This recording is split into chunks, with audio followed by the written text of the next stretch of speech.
আসসালামু আলাইকুম। সবাইকে শুভেচ্ছা জানিয়ে আজকে ক্লাস শুরু করছি। তো আমরা তাপ প্রতিযোগিতা আর একটা টপিকস নিয়ে আলোচনা করব, সেটি হচ্ছে তাপ ইঞ্জিন। তাপ ইঞ্জিন বলতে যে যন্ত্র তাপ শক্তিকে যান্ত্রিক শক্তিতে রূপান্তরিত করতে পারে সেটার নাম হচ্ছে তাপ ইঞ্জিন। আমরা জানি যে ন্যাচারালি আমাদের এই পরিবেশে সবকিছুই সব শক্তি প্রায় তাপ শক্তিতে রূপান্তরিত হয় খুব স্বাভাবিকভাবেই। যে কোনো যন্ত্র চালালে আমরা সেখান থেকে তাপ সহজে পরিবেশে আসে। তো পরিবেশের থেকে এই তাপ শক্তিকে স্বাভাবিকভাবে অন্য শক্তিতে রূপান্তরিত করা যায় না, তার জন্য যন্ত্রের প্রয়োজন হয়। তো যে যন্ত্রটা ব্যবহার হয় সেই যন্ত্রটার নাম হচ্ছে তাপ ইঞ্জিন। তাপ ইঞ্জিনের সাহায্যে তাপ শক্তিকে যান্ত্রিক শক্তিতে রূপান্তরিত করা যায়। তো এই যন্ত্র, এটা হচ্ছে সেই ইঞ্জিন। এখানে ইঞ্জিনটা তাপ গ্রহণ করে কাজ করবে। তাপটা সে থেকে পাবে। তাপটা পাওয়ার জন্য আমরা জানি যে তাপ সবসময় উষ্ণ বা গরম বস্তু থেকে ঠান্ডা বস্তুর দিকে প্রবাহিত হয়। তো এখানে একটা তাপ উৎস আছে যার তাপমাত্রা টিয়ন। এটা উষ্ণ বস্তু বা গরম বস্তু, আর সেখান থেকে তাপ কিউয়ান পরিমাণ তাপ যন্ত্রে চলে আসলো। তো এইটা হচ্ছে সেই তাপ ইঞ্জিন। তো যে পরিমাণ তাপ শক্তি সে গ্রহণ করবে তার পুরোটাই সে কাজে লাগাতে পারবে, পুরোটা সে কাজে পরিণত করতে পারবে না। কিছু ওয়েস্টেজ হবে, কিছু অপব্যয় হবে। যতটুকু তাপ সে কাজে লাগাতে পারবে না ততটুকু তাপ সে শীতল বস্তু বা তাপ দেহকে বর্জন করবে। ধরে নিলাম যে কিউটু পরিমাণ তাপ সে তাপ দেহকে বর্জন করেছে, তাহলে কিউয়ান পরিমাণ তাপ সে গ্রহণ করেছিল, কিউটু পরিমাণ তাপ সে বর্জন করেছে। তাহলে কাজ কতটুকু করেছে? কাজের পরিমাণ কিউ1 মাইনাস কিউ। অর্থাৎ আমাকে 100 টাকা খরচ করার জন্য দেওয়া গেছে, তো আমি সবটাই খরচ করতে পারি না। ধরে নেন 20 টাকা আমি আমার কাছে অবশিষ্ট আছে, তাহলে আমি খরচ করতে পেরেছি তাহলে কত? 80 টাকা। 80 টাকা কিভাবে পাচ্ছি? কিউ1 মাইনাস কিউ2। তো এইটা হচ্ছে তার কাজে পরিণত তাপ শক্তি পরিমাণ। তো এইভাবে আমরা যদি দক্ষতাও বের করতে পারি, দক্ষতা প্রকাশ করা হয়। দক্ষতার পরিমাণটা হচ্ছে আমরা ঠিক যতটুকু আমাকে দেয়া হয়েছে এবং যতটুকু আমি কাজে পরিণত করেছি, কাজে পরিণত করেছি ততটুকু, সেটাই হচ্ছে আমার দক্ষতা পরিমাণ। কাজে পরিণত করেছি সেটা উপরে থাকবে, এবং যতটুকু আমার দেয়া হয়েছে তার কতটুকু আমি কাজ করতে পেরেছি, এটা হচ্ছে দক্ষতা পরিমাণ। তো এটা সমান ডব্লিউ বাই কিউ1। তো এটা সমান ডব্লিউ সমান কিউ1 মাইনাস কিউ2 বাই কিউ1। এটা সমান, এটাকে আবার 1 মাইনাস কিউ2 বাই কিউ1 আকারে রাখা যায়। দক্ষতা যেহেতু শতকরা হিসাবে হিসাব করা হয়, এই জন্য এখানে 100% গুণ করে আমরা দক্ষতা বের করতে পারি। এটা হচ্ছে তাপ ইঞ্জিনের দক্ষতা। এরপরে আমরা এই যে তাপ ইঞ্জিন দেখলাম যে পুরোপুরি তাপ শক্তিকে কাজে লাগাতে পারে। তো বিজ্ঞানী কার্নো, এটা হচ্ছে কার্নো, তিনি একটি আদর্শ তাপ ইঞ্জিনের কথা বর্ণনা করেছেন। যে তাপ ইঞ্জিন, এখানে দেখা যাচ্ছে গৃহীত তাপ শক্তি অনলি 25% বা 50% তার দক্ষতা বা কাজ করতে পারে, বাকিটা অপব্যয় হয়ে যায়, অপচয় হয়ে যায়, অপচয় হয়। তো এখানে কার্নো যে ইঞ্জিনের কথা বলেছে, সেই ইঞ্জিনে দক্ষতার পরিমাণটা অনেক বেশি পাওয়া যায়। তিনি বলেছেন যে তার এই যন্ত্রটা যে উপায়ে কাজ করবে সে উপায়ে গৃহীত তাপ শক্তি অনেক বেশি পরিমাণে কাজে লাগাতে পারবে। তো এই কার্নোর আমরা কার্নোর চক্র হিসেবে বলা হয়। তো কার্নোর চক্র বলা হচ্ছে যে এই ইঞ্জিনটা কিভাবে কাজ করে। ইঞ্জিনটা ওই আগের মতোই, সে তাপ উৎস থেকে তাপ গ্রহণ করবে, তাপ গ্রহণ করে সে কিছু প্রক্রিয়া সম্পন্ন করে তারপর আবার পূর্বের অবস্থায় ফিরে আসে। তো আমরা ধরে নিই যে সে উৎস থেকে কিমান পরিমাণ তাপ গ্রহণ করলো, তারপর এই যন্ত্রটি 4টি ধাপ 4টি প্রক্রিয়া কমপ্লিট করে তারপর আবার তার পূর্বের অবস্থান অর্থাৎ প্রাথমিক অবস্থান ইনিশিয়াল স্টেজে আবার ফিরে আসে। তো কার্নোর চক্র কাকে বলা হবে? যে যে যন্ত্র উৎস থেকে তাপ গ্রহণ করে একটি সমষ্ণ প্রক্রিয়া,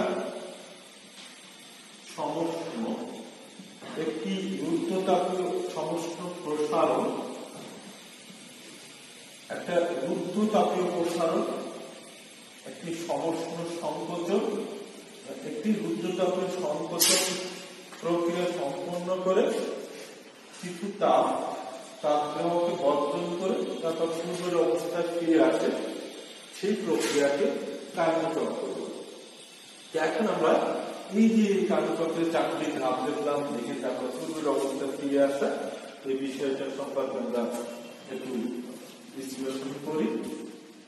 তো প্রথমে বলা হয়েছে আমাদের এখানে যন্ত্রে একটা সিলিন্ডার আছে, সেই সিলিন্ডারের ভেতরে একটা ঘর্ষণী পিস্টন আছে এবং সিলিন্ডারের ভেতরে আদর্শ গ্যাস আছে কার্যনির্বাহক বস্তু হিসেবে। সিলিন্ডারের শুধু নিচে দেয়ালটা বাদে বাকি দেয়ালগুলো তাপ অন্তরক পদার্থের তৈরি, অর্থাৎ এর ভিতর দিয়ে কোনো তাপ প্রবেশ করবে না, শুধু নিচের অংশ দিয়েই তাপ প্রবেশ করতে পারবে, বাকি দেয়ালগুলো দিয়ে তাপ প্রবেশ করতে পারবে না। এটি হচ্ছে সেই যন্ত্র। তারপর এই যন্ত্রটাকে একটি তাপ উৎস বা গরম বস্তুর উপরে রাখা হবে, এর তাপমাত্রা অনেক বেশি এবং এখান থেকে তাপে আমরা জানি যে স্বাভাবিকভাবে কোন বস্তুর তাপ হারালে তার তাপমাত্রা কমার কথা, কিন্তু এই ক্ষেত্রে এখানে আদর্শ তাপ উৎস হিসেবে বিবেচনা করা হচ্ছে। আদর্শ তাপ উৎস হিসেবে বিবেচনা করার অর্থ হচ্ছে তাপমাত্রা চেঞ্জে তাপে তাপ এখান থেকে বেরিয়ে গেল, তাপ আউট হয়ে গেল, এখানকার তাপমাত্রা যা আছে সেম থাকবে। তো এটি হচ্ছে তাপ উৎস। আমাদের প্রথম ধাপটা ছিল যে সমষ্ণ প্রসারণ। সমষ্ণ প্রসারণ এই প্রক্রিয়া সম্পন্ন হবে। এই প্রক্রিয়া সম্পন্নের জন্য এই যন্ত্রটাকে প্রথমে তাপ উৎসের উপর বসাতে হবে।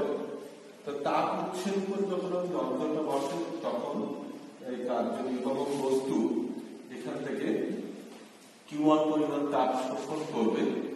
তো এই বস্তুটা যখন আমি এর উপর বসায় দিব তখন কিউয়ান পরিমাণ তাপ শোষণ করলো এবং এর তাপমাত্রা পৌঁছায় গেল কিউয়ান। এই বস্তুর মধ্যে তাপমাত্রা সেম হয়ে গেল, এর আয়তন হচ্ছে কিউয়ান এবং চাপ হচ্ছে কিউয়ান। এই তাপ গ্রহণ করে তাপমাত্রা পৌঁছে গেল। এখন সে কি করবে? তার সমষ্ণ প্রসারণ, তাপ যেহেতু গ্রহণ করেছে আমরা তাপ গতিবিদ্যার প্রথম সূত্র জানি dQ সমান du প্লাস dW। তার অন্তত শক্তি বৃদ্ধি পাবে, তার আমরা অন্তত শক্তি বৃদ্ধি কথাটা পরে আসছি, যেহেতু তাপমাত্রা সেম থাকবে তাহলে অন্তত শক্তির পরিমাণ 0। কারণ আমরা জানি যে কোন বস্তু তাপ গ্রহণ করার পরে যদি তার তাপমাত্রা চেঞ্জ হয়, অর্থাৎ তাপমাত্রা যদি বৃদ্ধি না হয় বা কম না হয়, তাহলে তাপমাত্রা গ্রহণ করতে তাপমাত্রা বৃদ্ধি, তাপ গ্রহণ করার ফলে তার তাপমাত্রা বৃদ্ধি পাওয়ার কথা, আর তাপমাত্রা বৃদ্ধি পেলেই তার অন্তত শক্তিও বৃদ্ধি হওয়ার কথা। তো অন্তত শক্তি বৃদ্ধি হবে না, কারণ এটি হচ্ছে সমষ্ণ প্রসারণ। তো যদি টি স্থির থাকে তাহলে নিউ সেই হিসেবে তাহলে ডি কিউ সমান ডিডব্লিউ, ডি কিউ সমান ডিডব্লিউ হচ্ছে পিডি। তো এই প্রক্রিয়ায় আমরা সমস্ত প্রসারণ যেটা হবে, তাহলে এটি কি করবে, প্রসারণের আয়তনটা প্রসারিত হবে। আয়তন V1 ছিল, এখন আয়তন V2 হয়ে যাবে। আমরা আয়তন V1 থেকে V2 হলো, যেহেতু সমস্ত প্রক্রিয়া, সমস্ত প্রক্রিয়ার ক্ষেত্রে আমরা জানি PV সমান ধ্রুবক। তো যদি V বেশি হয় তাহলে P কম হওয়ার কথা, তাহলে P1 V1, যেখানে P1 বেশি ছিল V1 কম, আর এখানে V2 বেশি তাহলে P2 কম, তাহলে P2 অবস্থা, এবং তাপমাত্রা সেই আগের মধ্যেই থাকবে T1। এটি লেখ চিত্রে যদি আমরা দেখাই তাহলে এরকম হবে, এদিকে হচ্ছে P y অক্ষ বরাবর এবং x অক্ষ বরাবর V।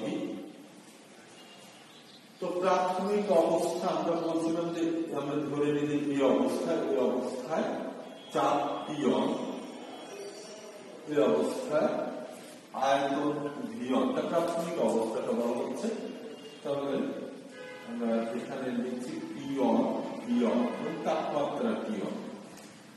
এই প্রক্রিয়ায় এটি সমস্ত প্রক্রিয়া সে প্রসারিত, তাহলে তার আয়তন বৃদ্ধি পেয়েছে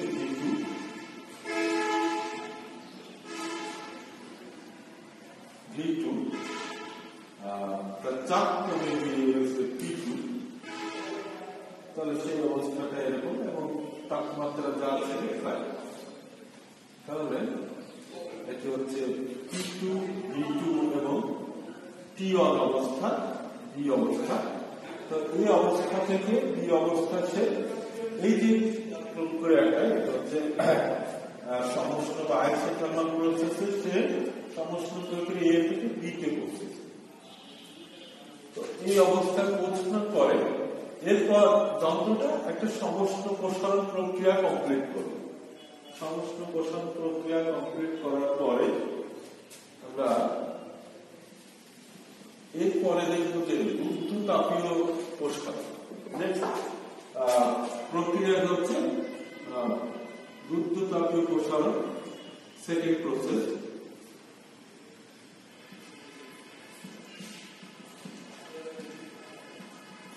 রুদ্ধতাপীয় প্রসারণ প্রক্রিয়ার জন্য যন্ত্রটাকে এবার তাপ অন্তরক আসনের উপর বসানো হচ্ছে। তাহলে এখন অবস্থাটা হচ্ছে প্রসারিত হয়েছে, মানে সেকেন্ডারটা একটু উপরে উঠে গেছে।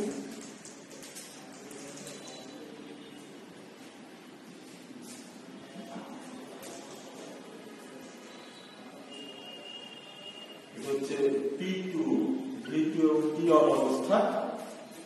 এই অবস্থা থেকে এখন আমরা এই যন্ত্রটাকে তাপ অন্তরক আসনের উপর বসাবো। তাপ অন্তরক আসন যখন এখানে সেট হবে, এখানে তাপ অন্তরক আসন যখন বসানো হবে, তখন হবে কি, এই সিস্টেম থেকে কোনো তাপ বাইরে যাবে না এবং বাইরে থেকে তাপ ভেতরে প্রবেশ করবে। অর্থাৎ এই সিলিন্ডারটা তিন দিকে দেয়ালটা ছিল তাপ অন্তরক পদার্থের এবং নিচেরটাও তাপ অন্তরক পদার্থের হয়ে গেল।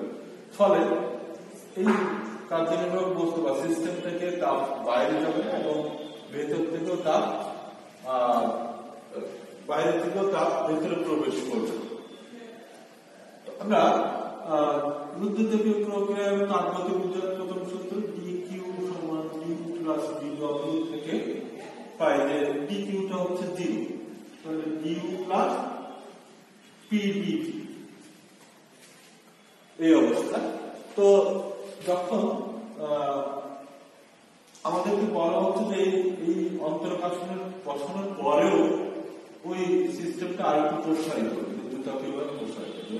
রুদ্ধতাপীয় প্রসারণের ক্ষেত্রে আমাদের জানা আছে যে সিস্টেম নিজে কাজ করে প্রসারিত হয়,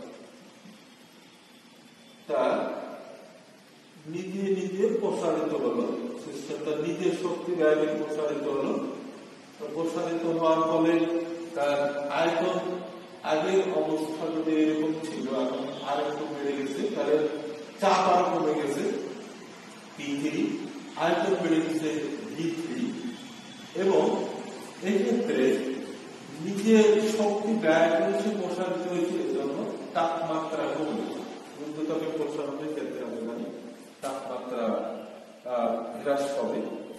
তাহলে এই ক্ষেত্রে তাপমাত্রা হ্রাস হয়েছে মানে অন্তত শক্তির পরিমাণ নেগেটিভ, অর্থাৎ ডিউ সমান মাইনাস পি, কারণ এটা কিন্তু পজিটিভ। আবার আমরা যদি ধরে নিই যে এই ডিকিউ 0, তাহলে ডিইউ প্লাস ডিডব্লিউ এর পরিমাণটা যেহেতু 0, তাহলে হয় এটি বা এটি যে কোনো একটি নেগেটিভ হতে হবে। নেগেটিভ হলে প্লাস মাইনাসের সমান পরিমাণ যদি হয় এবং নেগেটিভ হয় তাহলে এই পরিমাণটা 0 হবে। তো এই ক্ষেত্রে অন্তত শক্তির পরিমাণ হচ্ছে 0 মাইনাস। তাহলে আমরা গ্রাফে চলে আসি। গ্রাফে আসি যে বস্তুটা আরো কি হচ্ছে রুদ্ধতাপীয় ভাবে প্রসারিত। রুদ্ধতাপীয় প্রসারণের ক্ষেত্রে সমষ্ণ লেগটা যেমন কার্ভটা একটু ঢালটা কম আছে, কিন্তু রুদ্ধতাপীয় লেগের ক্ষেত্রে চেঞ্জটা খুব দ্রুত অবস্থা। আমরা এখানে বি থেকে ছেড়ে সিতে আসলো,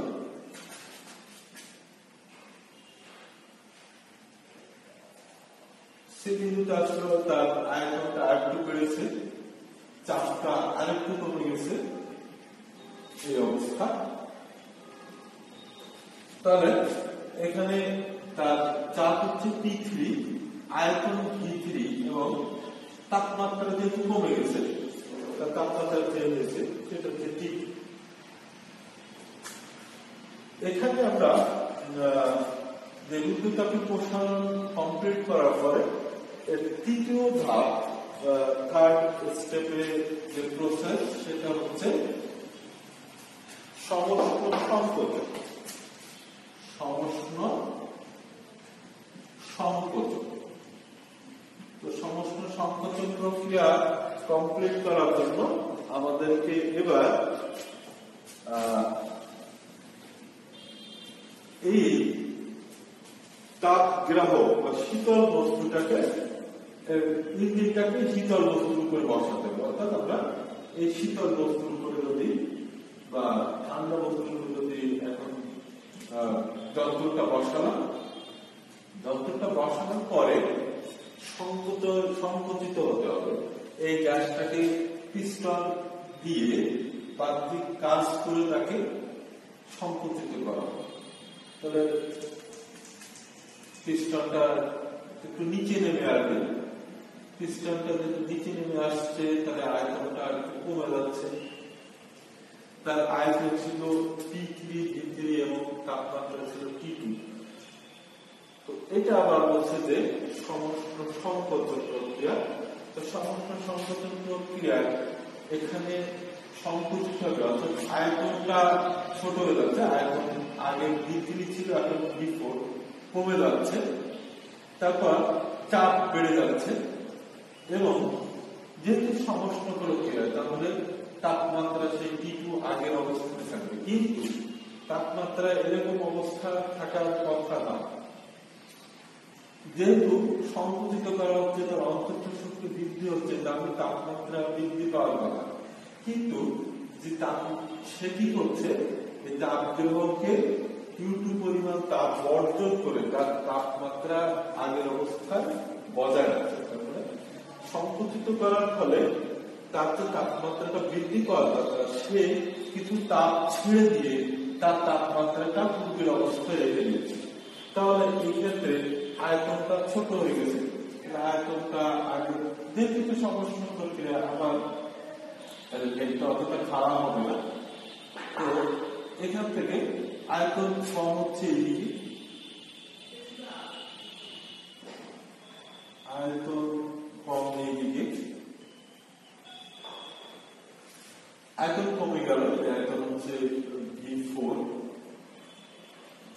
এখান থেকে চাপ একটু বেড়ে গেল P4, এবং তাপমাত্রা আগে যে অবস্থানে ছিল সেটা টিটু অবস্থা।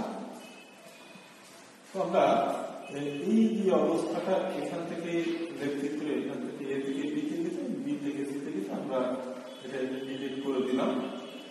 এখানে তাপমাত্রা T1, এখানে তাপমাত্রা ডাউন হয়ে T2, আবার এখানে তাপমাত্রা T2 বজায় রাখছে। তারপর আমরা সমস্ত সংকোচন প্রক্রিয়ায় পেলাম হচ্ছে সি থেকে ডিতে আসলো, এই অবস্থায় তার আয়তন V4, চাপ P4 এবং তাপমাত্রা সেই T2 থাকে। এরপরে আমাদের চতুর্থ প্রক্রিয়া, সেটি হচ্ছে রুদ্ধতাপীয় সংকোচন। রুদ্ধতাপীয় সংকোচন আগে দুইটাই ছিল প্রসারণ, এখন দুটাই হচ্ছে সংকোচন। তো আবার সংকুচিত করতে হবে। সংকুচিত করার জন্য আমাদের কি করতে হবে? আবার পিস্টনটাকে প্রেস করতে হবে। তো সেক্ষেত্রে ইঞ্জিনটাকে আবার কি করতে হবে? ওই চাপ গ্রাহক থেকে উঠায় নিয়ে আবার তাপ অন্তরকাঠামোর উপর বসাতে হবে। তাপ অন্তরকাঠামোর উপর বসাতে হবে, কারণ রুদ্ধতাপীয় প্রক্রিয়া মানেই হচ্ছে তাপ বাইরে যাবে না, বা বাইরে থেকে তাপ ভিতরে প্রবেশ করবে। তো এই অবস্থায় যদি পিস্টনটা এই গ্যাসের উপর আরো চাপ প্রয়োগ করে, তাহলে এর আয়তনটা আরো সংকুচিত হবে, আরো সংকুচিত হয়ে গেল। তো সংকুচিত হয়ে কি হলো? সংকুচিত যখন হলো তখনও কিন্তু এখানে এই আমাদের সেই আগের আয়তন V1 এবং এখানে চাপও বৃদ্ধি পেয়েছে P1। যখন আয়তন আরো কমে গেছে, তারপর চাপ বেড়ে গেছে এবং এই সংকুচিত অন্তর্চ শক্তিও বৃদ্ধি পাবে এবং সেটি হচ্ছে তাপমাত্রা বৃদ্ধি পাবে। তার তাপমাত্রা আবার বৃদ্ধি পাবে, অর্থাৎ তার প্রাথমিক অবস্থায় ফিরে যাবে। এখান থেকে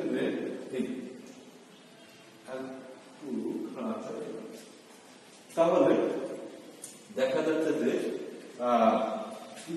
রুদ্ধতাপীয় সংকোচন প্রক্রিয়ায় আমরা তাপগতিবিদ্যার প্রথম সূত্র যদি দেখি, DQ সমান du প্লাস dW, এখানে